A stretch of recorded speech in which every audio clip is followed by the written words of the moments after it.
Hello and welcome to your weekly podcast from Freestyle Media in partnership with the Magic 5, where you can get 15% off a pair of their custom fit goggles by using the link in the description to this episode. And do also check out Oxalt Strength and Conditioning. That is Nathan Oxford, the strength and conditioning coach that has been working with swimmers for a good while now, and he's been getting great results for them both in and out of the pool. So that is www.oxalt.com. So I hope that those who competed at Nationals had a great weekend, and now it's time to hear another brilliant swimming story. So this week it is Through the Water with Trafford Metro's new Life member, Helen Sadler. So thanks for coming on the podcast, Helen. Thank you for inviting me, Joe. Pleasure to be here. Yeah, it's a pleasure. It's a real pleasure. And we spoke just before we started recording, and I said that, I have seen you a couple of times at competitions, but never had the opportunity to speak to you because I tend to walk past you as I'm going to the blocks. So for my race, I always think, this would be a great time to just introduce myself. But I'm glad I'm finally able to do that now. And good to meet you. Yeah, we're actually recording this pre-nationals, to be honest. So I'm sure I will see you next week, which will be lovely. Absolutely. Yeah, but so I mentioned the Life membership at the top there. So that's something that you were recently awarded. So just tell us exactly what being a Life or having Life membership kind of means, just for those who are unfamiliar with it. So as I understand it, it's a recognition really for long service at Trafford Metro. So essentially what it means is that they pay my membership fees from here on in.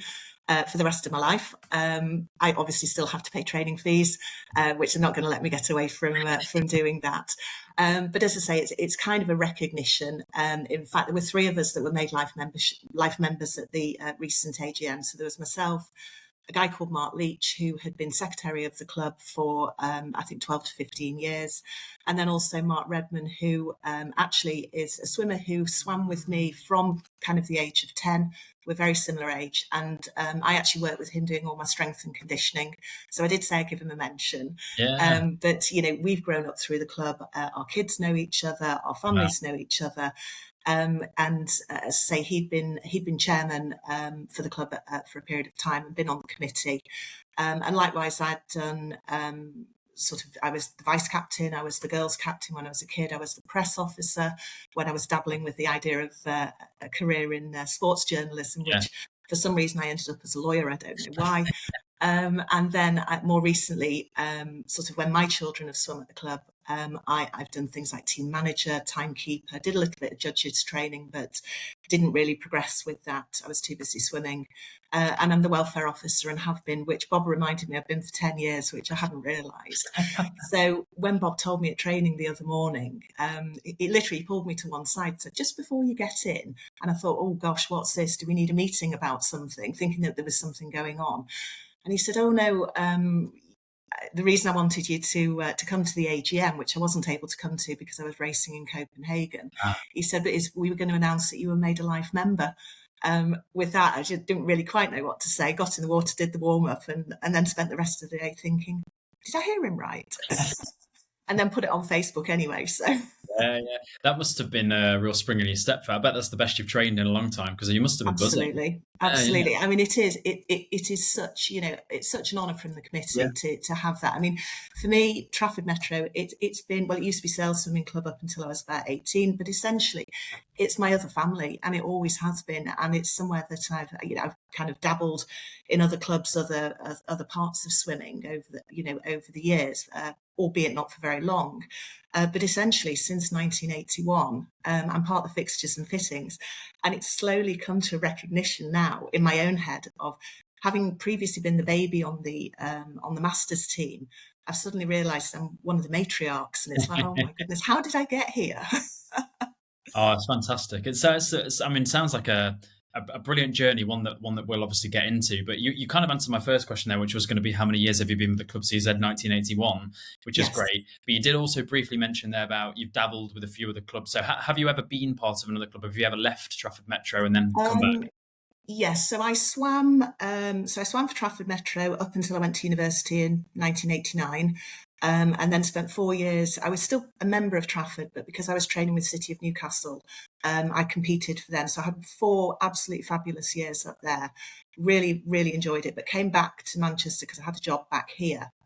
And when I came back, the coach that I'd had for most of my swimming time at Trafford, apart from the final year before I went to uni, Charlie had set up Altrincham Swimming Club, and he set up a masters group. So I was living in Altrincham. It was really convenient. The times worked. So myself and my husband, who's also a swimmer, we went and joined there and swam there for a couple of years.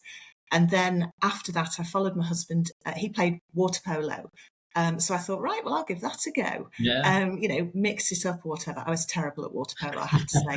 I could swim faster than the other girls. I'd, go in, get the ball from the middle, throw it back. But my skills were pretty rubbish, I have to say. So I did that for a couple of years, 3 years. But in the final year, I thought I needed to get fitter and stronger for polo. So I thought, right, I'll go back and start doing some swimming training. So I'd always kind of swam. But the polo, as I say, I'd done a little bit, but not a huge amount of swim training at that point. So I went back and I thought, right, I'll go back to Trafford and join the masters group there. And I have to say, that was 1998, which was when I set all of my lifetime bests. I was 27, nearly 28. And after a year of doing polo and swim training, I have never been as fit and as strong. Yeah, I bet. And set my lifetime bests. So after that, then started having children. And then I had a little dabble with, we had a coach at the time who then left Trafford, and he set up some stuff at a local gym. So you got your swim in your gym for free. Well, not for free, but you got it all combined in one. Yeah. So I swam there for probably about 12 to 18 months, I think. But the problem was my husband and myself, we had to swim in separate groups because of childcare. But one group followed the other, and the timings just didn't work. So at that point, I went back to Trafford. But essentially from sort of, I suppose, 2004, I've been a member of Trafford Metro ever since. And as I say, it's home. It's, it's where I fit. So I love that. That's brilliant. And interesting, because I was having a look through the Swim England records earlier, actually, and you said you set your lifetime bests when you you'd just come off the back of kind of playing polo and swimming. But actually, I've noticed you've got some masters PBs that you've set in last year, yes, which is absolutely marvelous, by the way. Like, it just shows you've had quite a consistent, I suppose, life in swimming, where you've probably had peaks and troughs, but you've always been fast. It's not just been a decline all the way from that point, which is great to see. Well, it's an interesting one, really, because I've never had a break. So when I've listened to previous podcasts and when you've done these kind of features with other swimmers, a lot of them have often had time out of the water. Because that, life gets in the way. That happens. Maybe, for me, I think I just like that routine. I'm so embedded in that training routine. And I do wonder, actually, because as I say, my PBs are still my PBs, so to speak. My 100 freestyle, I did break the minute once. Whether I will ever get back there, realistically, you're very 52, close. nearly 53. You're very close, though. Yeah, I'm close. I went 62.6 the other week in Copenhagen. So I'm swimming the time certainly from 100 that I swam when I was 15. My 50 freestyle was 27.09 back in 98. The record I set in 2020 was 27.78. So I'm within a whisker. And I'm not prepared to accept that I'm getting slower. So it may happen at some point. But there have been some lifetime bests. Perhaps events that I haven't really swum as much as a kid. But so setting long course lifetime bests in freestyle and fly, it was fabulous. It's those moments, and that's what kind of keeps you going, makes you train harder, makes you train smarter. Because, as I say, I don't feel I'm done yet. I think I've still got more to achieve. Yeah, I mean, we can all relate to exactly what you just said there. But being swimmers or maybe coaches listening to this. But I was having a conversation last night with Kirsty, my wife, and my parents, and said I bought another new suit for nationals. And obviously, as we know, suits are a good few £100, and they were like, and Kirsty said, all that just to try and go a second quicker. And I was like, you just don't get it. You just don't get absolutely. it. It means everything. Well, when I beat my lifetime 50 fly in Swansea this year, it was 100th of the second faster than last year. I celebrated that completely. Absolutely. It's and what I love actually is that these things can just drop at any moment, and you don't necessarily know it's coming. In terms of, I think especially on a 50, it's that there's probably a little bit more randomness with that, and it takes me back actually to the world champs, the elite world champs back in the summer, where Sarah Sostrom broke her very long-standing 53 world Yes, record, and that was 20 minutes after she'd just competed, I think, in the fly beforehand, and that's she right. probably was Yes. not expecting it at all. But the No. stars just aligned in that moment, and she just. I love her face when she looks up at the board and she can't believe it. Yeah. And it's moments like that that make you think, you know what, just hang in there, because you never know that PB could just come at a random meet that you're not expecting. Absolutely. And the feeling, you look up at the board and you see that, and it's like, you can't describe it. I Yeah, suppose it's like when footballers say when they score a goal or whatever. It's that little moment, isn't it? yeah, yeah, Yeah. absolutely. And I think what's quite nice is that probably more from our point of view as master swimmers, it's slightly more of just a personal moment. You know, we Yeah. all we all want our teammates to do well, but we don't truly know and understand the journey they're going through No. inside, and Yeah. training that they've gone through, what their times are, and how other times contextualize with that. Only you know, when you hit a time and you look up and it's 100th of a second faster, how that Yes. feels. And it's just and you just Completely. get to have that moment for yourself. And I think that's it's a lovely thing about swimming. Actually, Yeah. it's a team sport, but there is also that element of just, this is for me.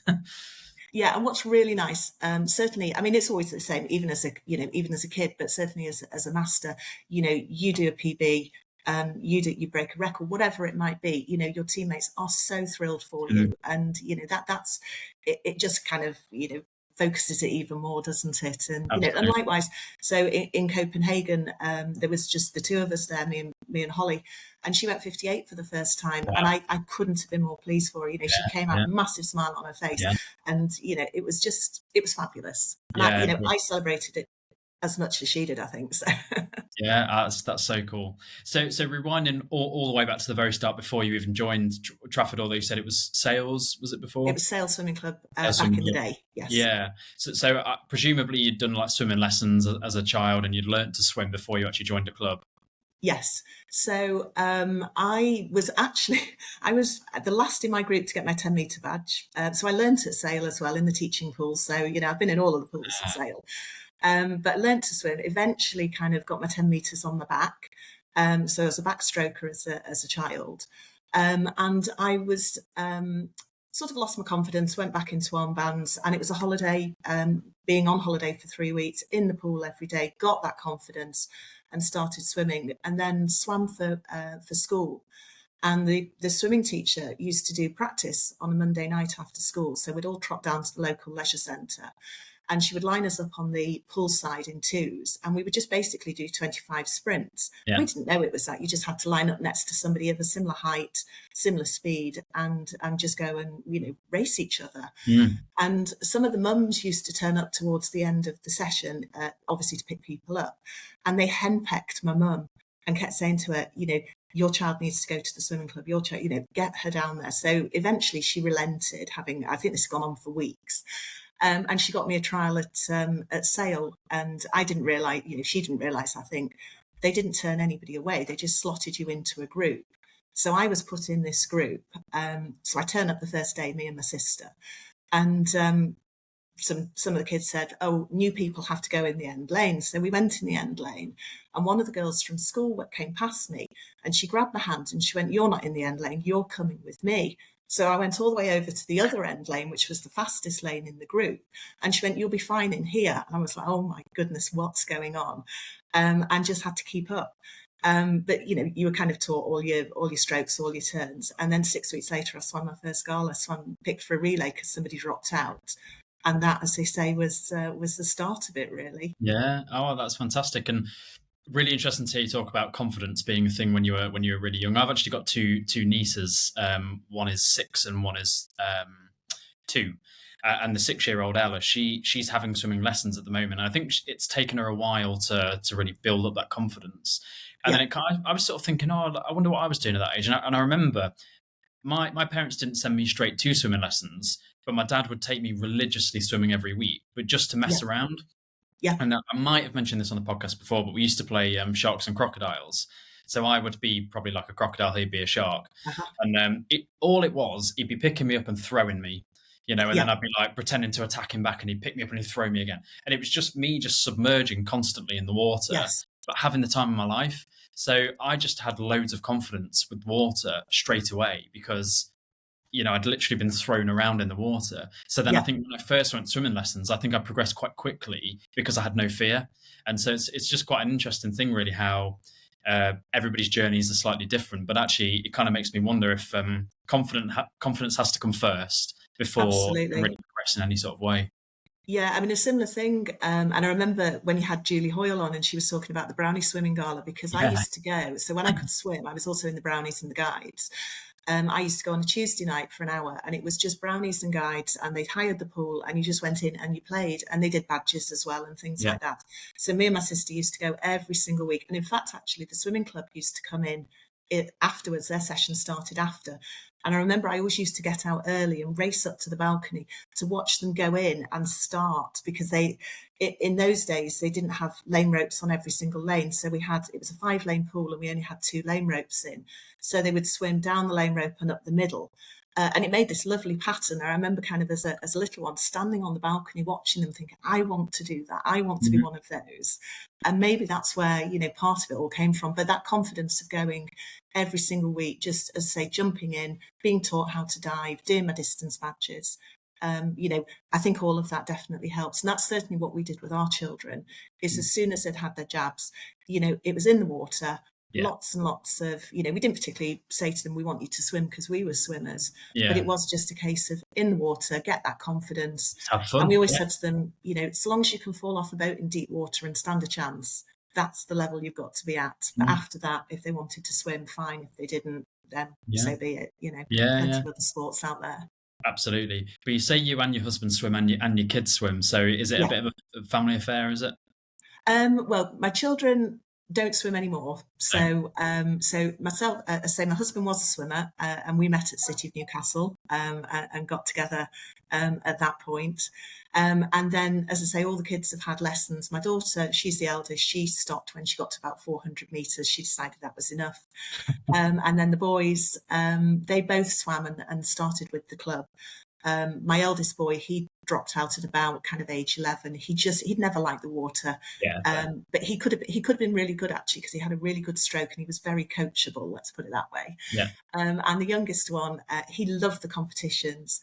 I don't think he liked the training so much, um, you know, but he, as I say, he was, very much part of it. He swam till he was about 13 and then stopped.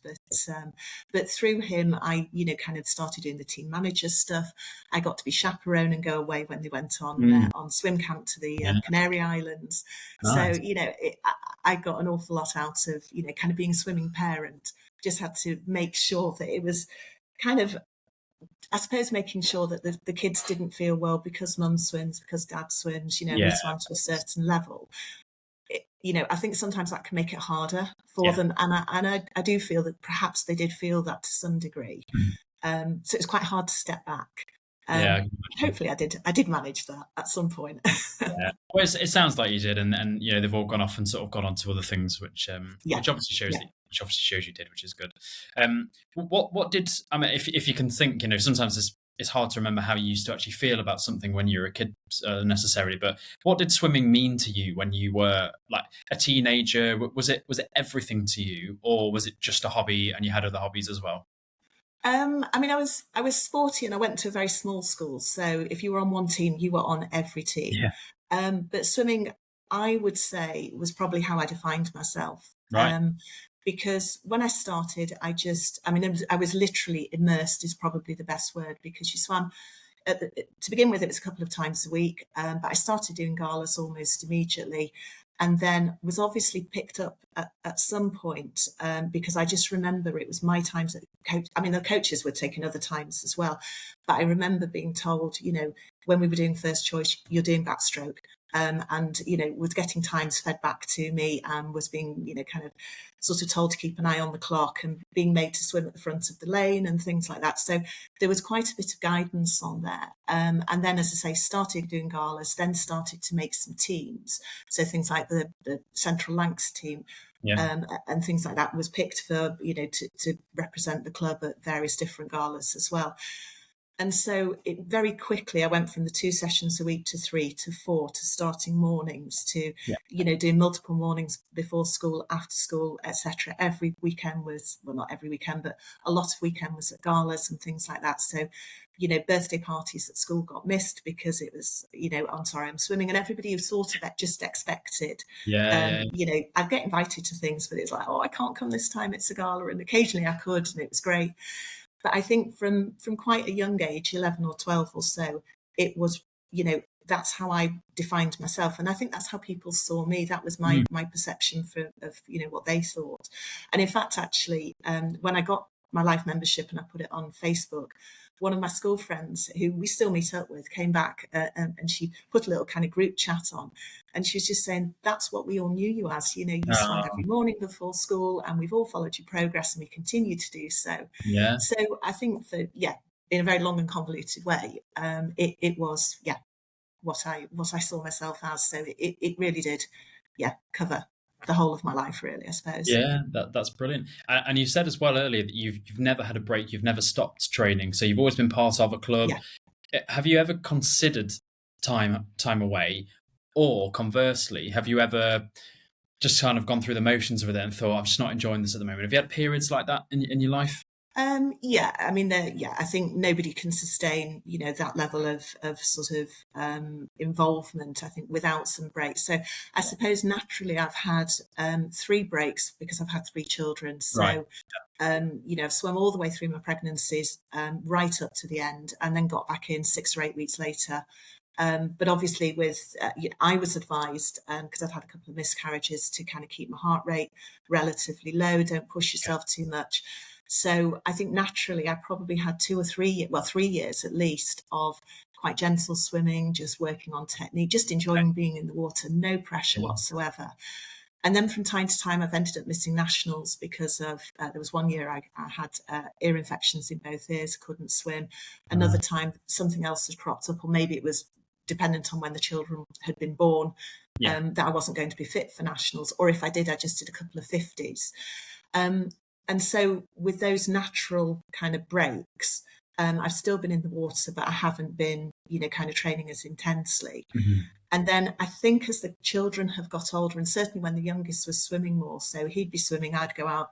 If I couldn't get in the water when he was swimming, I'd be, running or whatever. And then would start to kind of get back into it. And that's when I started to become more focused. And I had a little bit more time available. So then I got to the point of things like training harder, training smarter, what's missing from all of this. And it was things like, gym work and the likes, because I'm not particularly strong. And I was always fast, but I wasn't strong. And I think that's what let me down as a junior. Okay. And so more recently, I'd been doing things like circuits and doing body weight exercises. And then out for dinner one night with Mark, who I mentioned before. And I said, I just need power. And he goes, well, come and have a look in my garage at this gym. And he's got a whole weight set in the garage. He goes, I'll train you. And so that was about 4 years ago. And the difference that getting in the gym has made has been phenomenal. So we're now kind of like, gym, swim, stretching, Pilates, and looking at recovery. That's the latest thing is, training to make sure that you're recovered properly for training, instead of just turning up for every single session that I normally do and training despite being tired. Is trying to train smarter to see whether that will work. But the aim was to do that for nationals this year, but then I got COVID a couple of weeks ago, so that kind of has hampered my my prep. But I'm just trusting that I've got a good base and it should be fine. Exactly. I think if you have a week out because of something like COVID, it's more about what you've done for the whole year, isn't it? I had 2 weeks on holiday just a fortnight ago, and I didn't train at all for 2 weeks. But I kind of just figured, I've been doing this for months and months and months. 2 weeks off is fine, and I've gone back to training in the last couple of weeks, and I've still felt great. So I'm kind of hoping I'll be fine. I know obviously COVID's a bit different because it's an illness as opposed to being on holiday, but hopefully you weren't too ill, which I guess is the main thing. Yeah, it was a weird one. I've never had it before, so I've managed to swerve it. I was thinking that I was, kind of special. I'm clearly not.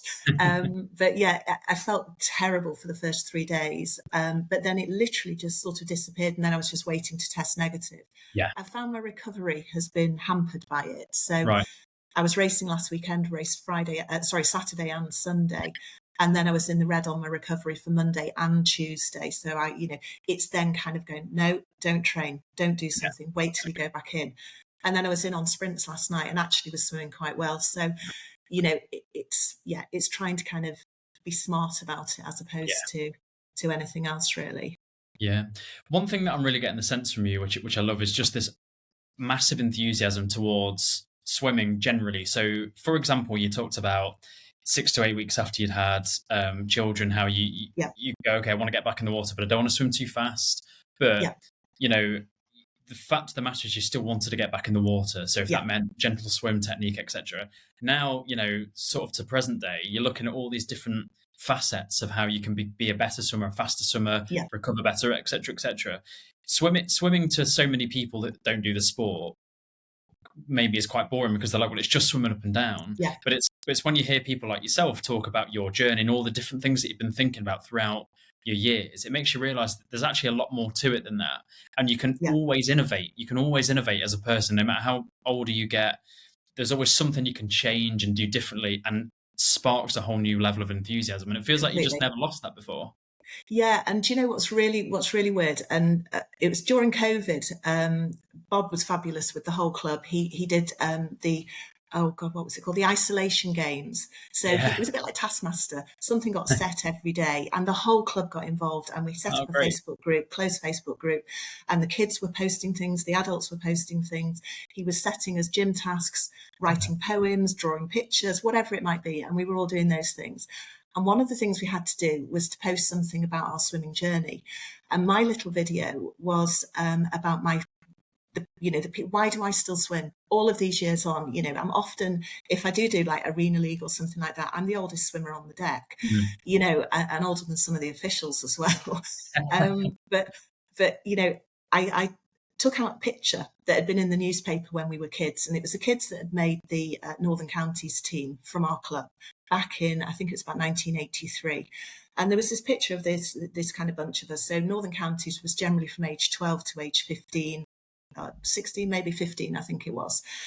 And of these people on this photograph, so many of us were still swimming, and a Yeah. lot of us still swimming together and still know each other. And we have got quite a bunch in the Masters who we all still train together, and we knew each other as, young teenagers, and we've grown up together. And, the fun that we have at training is, I mean, it's the only sport, isn't it, where you have a conversation with someone that would normally take, what, a minute and a half.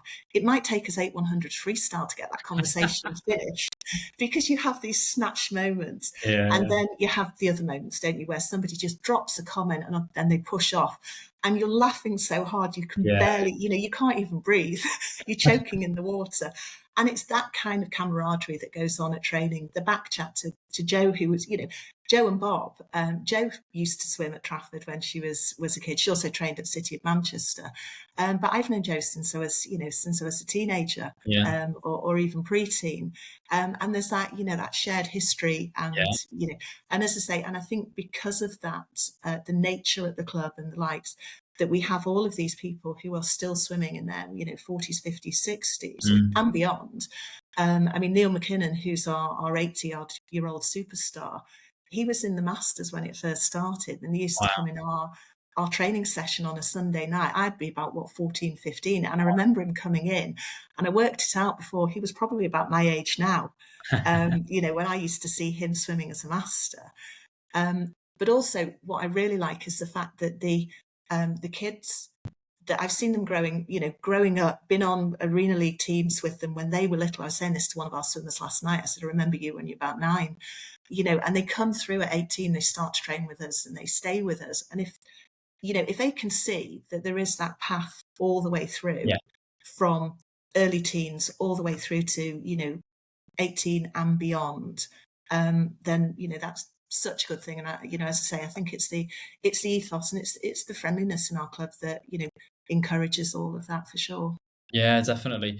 Kath mentioned something brilliant on the podcast last week, which was, she said, I think, I can't remember if it was she was talking about nationals or if she was talking about another competition, but she said she kind of saw a group of swimmers that were all kind of 18, 19. I think Yeah. it must have been the nationals last year, actually, and they were from Loughborough Uni, Oh, and yeah. she said she pulled them to one side and said, look at this heat now. And I think she said it was like the 80 pluses or something like that, and Yeah. they're a lane full of them. And she said they were just gobsmacked watching it, because it's Yeah. almost like they really, really concentrated and actually watched these guys swim, go off a Yeah. block, men and women go off a block, and then she just sort of said, don't forget that. because Yeah, if you want it to be, that'll be you one day, absolutely. and I think that's, yeah, it's lovely. A similar thing happened in Rome, actually. It was I think it was 100 freestyle day. And I was stood on poolside, and there were a bunch of people, and I can't remember what day it was, actually. It doesn't really matter, but they clocked Jane Asher, Yeah. and they saw her age on the scoreboard. This is before she got in, and I could hear them commenting, and I'm stood there, GB stuff on, and I said, "She's one of ours. Mm. Watch her." And they were Yeah. absolutely blown away, and they applauded her when she finished, and they were just like, "She's amazing." I said, "Well, she is, Mm. kind of royalty as far Yeah, as she we're is. concerned." So Yeah, she's certainly sort of like the swimming queen, isn't she? For sure, yeah, for yeah. for us guys in Britain. But and you think, kind of to be able to go on, and I remember when I first started, kind of my first national masters was 25 years ago, and I remember seeing the older swimmers and sort of thinking, wow, this can be, you can swim for a lifetime, can't Yeah. you? Yeah, no, absolutely. So, going back to Trafford Metro specifically, then you've been there a long, long time now. What's kind of changed through the years? You talk about this kind of core ethos that remains, Yeah. and there's a lot of people there that still remain. But has anything changed over the years? For example, do you swim in a different pool to one you used to swim in 20 years ago? Or yeah, coaches have probably come and gone throughout the years as well. I'd say, well, the pools are still the same. Not really changed that much. We used to always train in the 25-yard pool, Right. and the kids still train in there. We masters were now in the meters pool, which we only used to get in. I think as a kid we used to get in it maybe once or twice a week. Yeah. But the biggest change, I would say, there's sort of three things I'd probably focus on. Um, the biggest change is either kind of age range of the clubs. So they've really developed the mini mets. So as I said, I started when I was 10. I might have been a little bit late coming to swimming. So, there was a group below the one I started in where the children were probably 8 or 9, something like that. But the mini mets, my boys kind of learnt to swim through them. And I think they started when they're about 5 or 6, something like that. So, as I say, I think that when I looked at it on the website the other day, Minimet starts at 7, but they Right. continue them through to about 14. So, as well as doing all of the basics, the strokes, the dives, the turns, and getting all of that in place, what they also do is they get them competing now as well. So they have their own little Minimets Club Championships, and they enter some leagues and things like that. So they'll train against the other clubs in the borough. Compete against the other clubs in the borough. So that wasn't there when I was kind of first started, and that's been fabulous. And just kind of gets them ready, and then they kind of filter into the club. The thing for the children that I've noticed that really has changed, and I think has been a game changer for the club, is the fact that they have a gym program. Right. And they get them every squad, as far as I'm aware.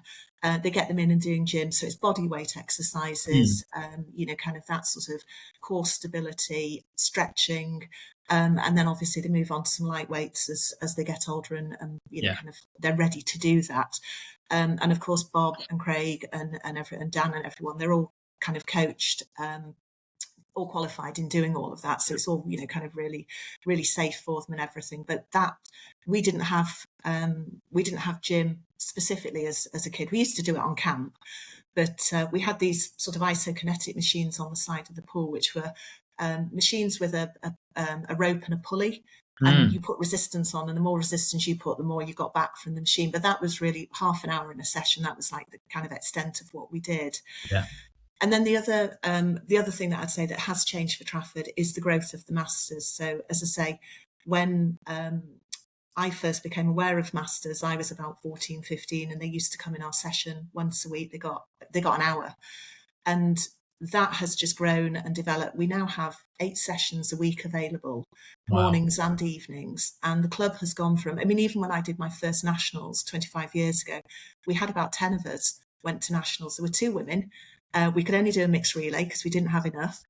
And now, kind of last year, I think there were 40 or 50 swimmers from Trafford. And I think it's one of those things, success breeds success. Yeah. I agree.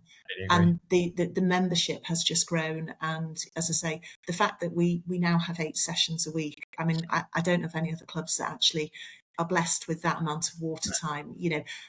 I know a lot of people who train by themselves in public sessions and have to deal with all of, what comes with that. And I do consider, we're so blessed with what we've got. So they're probably the three biggest changes I think that I've noticed. Yeah, that's brilliant. I think the only other club that I can think of that has a similar amount of that offers a similar amount of pool time is Derby Excel Masters. I think they Yeah, pretty much have a session every evening during the yeah, week. So it's probably still not quite 8 sessions, but it's a very good amount. yeah. And speaking of Yeah. which, how many sessions do you currently do? And second question is, what's the most amount of training you've ever done in your lifetime in terms of on a weekly basis? So currently I tend to do 4 sessions a week, Yeah, occasionally 5, that's swim sessions. 3 of them are mornings, one of them is an evening. So I tend to swim better in the morning, much more, prefer it. It's probably from a lifetime of doing it. And then I do 3 weight sessions a week. yeah, And then I also have picked up doing Pilates because I've got a few issues with my hip and my knee and things like that. And I don't think my posture's that great. So I need the flexibility, I need the stretching. At the moment, as I say, I wear a fitness band and I'm kind of trying to, perhaps rather than just turning up for all these sessions, kind of train a bit smarter. As far as when I was a kid, I used to do 7 or 8 sessions a week. That was all swim. We didn't, as I say, gym was just the half-hour ISOs machines yeah. during an evening session, and occasionally we used to get out early on a Thursday because they had it was the 80s. They had aerobics up in the main sports hall, and the coach didn't mind because we were getting out, getting stuff on, and going and dancing around the gym for an hour. So it was all cardio and it was all stretching, so it Yeah, was all good. As far as that's probably the most I've done on a regular yeah, basis.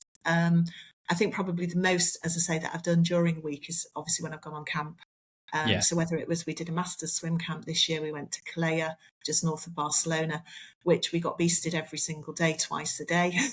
And then when I've been on camp with the kids, because obviously Joe and Craig, the coaches, they wanted to swim when the kids weren't swimming. So I was the kind of one of the responsible adults for looking after the kids, which then meant that I was able to train with the kids when they Uh, swam so I could do my swimming. And so it was always a bit of a badge of honour that I did every single session the kids did, swim and gym. wow. So that was probably the most I've ever done. They'd get home, bounce back after, a weekend. It took me 2 weeks to recover.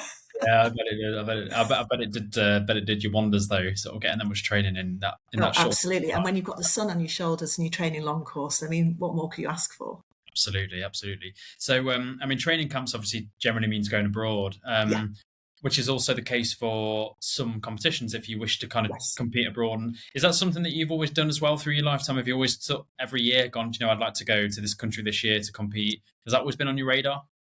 Um, it's always something I wanted to do, but didn't really get a chance to do because, of course, I came into masters, had a great year, got pregnant. So next thing it was all to do with the Yeah, children and of things course. like that. But as I've got older, it was then a case of right, okay, they're older. Either they, kind of Steve would stay at home with them. Bless him, he's always been so supportive because he doesn't really swim anymore. So I would then go. I started off. I did London in 2016, and despite it, kind of having all the problems that it had, I did go. I was determined I was having a good time. I did, and I made the best of what it Yeah, was. And then it was a case of right, we've got to fit some A levels in here and there for the kids and stuff like that. So going to Rome, well, I should have gone to Budapest in 2020, but of course it got postponed because of COVID, and I was the youngest in my age group in 2020, so it was a bit annoying that got postponed, then it got sure. cancelled. And so, Yeah, of course, it was then, right, Rome, I'm going, come what may. And Rome was probably, I would say, the best gala I have ever been to. It yeah, was phenomenal, absolute brilliant. Couldn't it? But, the experience was just amazing. So that's kind of really whetted my appetite. I didn't go to Japan because my youngest did A levels this year, and I wasn't too sure of the dates when I made the decision because you can't decide just beforehand. You've got to decide yeah. 12, 18 months in advance, really. So, not knowing the dates, I didn't know whether it would be during the A levels or at results time. So, I just thought, right, I'm not going. So, next year, Doha, I'm top of my age group. So, I think what I may do is actually just save my pennies and look for Singapore. But Yeah. I've never done Worlds, and that's definitely on my radar. So, and I'm thinking, youngest in my age group, I've got to have the benefit of this, not having got it in 2020. So, Yeah, no, that sounds so fantastic. hopefully, Yeah, and exciting as well. It's something I've never done before. I've never competed abroad, but it's Yeah, something that I would like to do. So I'm gonna sit down towards after nationals yeah, towards the end of this year and yeah, sort of take a look at the calendar for next year and maybe just pick one, probably in Europe. yeah. Maybe start small and maybe go sort of bigger from there. Really. Yeah, I mean, Um, it's it's so busy when you go. It's absolutely crazy, and the lights. But as I say, kind of they're used to do it, putting these things on, and they are kind of really well run. But one of the things I have started doing now, because obviously the youngest one's just gone to university, so we're empty nesters, is I've decided swim tourism is my new thing. So it's about keeping okay. fresh, isn't it? So that's why I Yeah, went yeah, to Copenhagen to the Nordic Masters the other week. Because I thought, well, kind of, yes, you do the same galas at the same places every year, but actually on the lead up to Rome, we did some different ones. And I really enjoyed just going somewhere else, racing something I hadn't done. yeah. So I thought, right, well, I'm going to pick some places and go and do a bit of traveling as well. Yeah, yeah. Oh, that sounds great. I love that. I love that idea. Swim tourism. I love it. It's a good Yeah. phrase. So yeah, Um, do a bit of racing and then tack a couple of days on afterwards. And so, yeah, kind of maybe go to Jersey or Guernsey, I should say, maybe go to Poole, that kind of thing, and just have, go and swim in places I've never swum. yeah. See the friends that, live in those kind of places, and then a bit of a holiday afterwards as well. Yeah, absolutely. Would you class yourself as being performance first, as opposed to you swim because it's healthy living, great for your well-being, and then sort of competitions is a bit of a bonus? Are you performance first? I think if I'm honest, yes, Yeah. on the basis that kind of I always know what's going to come up in the year, and I do look at the rankings. I do keep an eye on people's times. I keep a logbook with all my sessions in. So yeah, it is all about. I think it's about the racing, but at the same time, hopefully, I'm not too much of a swimming nerd. That it's just it's healthy, it's good, it's non-weight bearing. So maybe that's where the longevity can come from as well. Sure. Um, I'm glad you mentioned you look at records there because I was just about to mention you currently have two British records, I believe, so the 50 and the 100 freestyle short course. Do you have any others? Well, I think actually the 100 short course has just gone. I think Michelle Ware got it the other week. Ah, okay. And so she's come into the age group this year and she's picked off, or I did have the long course 50 and the 100. Right. I'd had the 50 the year before and then the 100 at Swansea, I got it. And she was so I'd been chasing it all year. I got it, really pleased. She was in the heat after me and then beat my time. So Ah, I held it for 2 minutes, but it still counted apparently. But I think I've still got the 50 short course. yeah. So next weekend should be quite interesting. I fully expect her to beat it, but I'm going to Okay. give it my best shot to give her a hard Absolutely. time. Yeah, absolutely. It's a really competitive age group. I was looking through Yeah, just the list of British records, and you've got Helen Gorman in there. You've got obviously yes, Michelle Ware, Nicola Latti, and yeah. then even there's a couple of people in the age group below that I'm sure will filter in the next couple Oh, of years yes. to Yeah, start taking times as well. It's a yeah. tough age group for sure. It absolutely is. Maybe it's something to do with kind of, the age that children are growing up and, Yeah, kind of turning 50 is obviously quite a big thing. But I've started now to look to the year above, the age group above, and there's some pretty hard records there as well. So, got a little focus now for yeah, keeping things absolutely. going. Absolutely. So I guess final question, just to bring it round to present day. You said that you defined yourself as a swimmer when you were a teenager, and that's what you saw Yeah. yourself as. How has your relationship with swimming changed over the years? Has it changed at all? Do you still feel the same way, or are there differences? Oh gosh, that's a really good question. I would say my relationship is broadly the same, but I think the difference between as now as a master and as an age grouper is I'm probably more aware of what I'm doing and why I'm doing it, as opposed to, I mean, I still just, if you said to me kind of what's the session going to be next week, what do you anticipate it's going to be? I haven't got a clue. I trust in the process. Joe and Bob clearly know what they're doing. It works. And that's that. But I would say probably as an age grouper, I was pretty clueless. I Yeah, just went and I trained and I went to the galas. what And I did what you think were if told? I only knew a bit of what I know now back then, maybe I would have trained slightly differently. I mean, I turned up and I worked hard. I think I could, if I'm honest, could have worked harder. And perhaps if I'd been a bit more savvy about it, maybe things might have, maybe I might have got to that next level, which I never got to. Um, but as far as sort of the core value of being in the water with my friends, as I say, I call it my swimming family. That hasn't changed, and I can't see it changing. To be honest, Mm. it's just you do what you love, don't you? Absolutely, and I really like that. And so, what does future Helen sort of hope to achieve? Is it more records, or is it just continuing to feel great, find new ways to innovate, as we said earlier, in terms of like finding recovery methods and things? Is it just always trying to keep that enthusiasm? It's a bit of all of that. Yeah, So yes, more records. Obviously, when you've got them, the feeling is so amazing that when you get them, and more records, more relay records. A medal at Worlds would be amazing. yeah, I finally got my medal at Europeans, which when I went to London, it was I came fourth, and that's a really tough place to come. yeah, yeah, And of the three events in Rome, I got a silver. We did get a gold in the relay, but I got a silver individually, and then two fourth places. So I came back with the medal that I wanted to get. So a medal at Worlds would be great. But I think as well, part of the other is carrying on enjoying it. yeah. Mm, Hopefully being injury free, because I've obviously swimming and training with a few niggles and bits and pieces. Which I just hope that they don't impact too much. And that's the thing, you never kind of know. As a kid, you look forward and you just think, I could be doing this in 10 years. Whereas as a master, you're thinking, 5 years away is quite a long time. yeah, But yes, I think the hope is just to carry on, enjoying it, being with my friends, and, what comes with it is what comes with it. yeah. But have the goals, but, don't make them so overwhelming that, it becomes a burden or anything like that. Of course, yeah, of course. Well, that's a lovely place to end it. And so that is Helen, your life in swimming. I bet you've never quite told it like that before, and it makes you I sort don't of think I like, have. yeah, recount all of the things that you used to do and the funny memories. But it's always lovely hearing these stories, and it was fantastic to hear yours.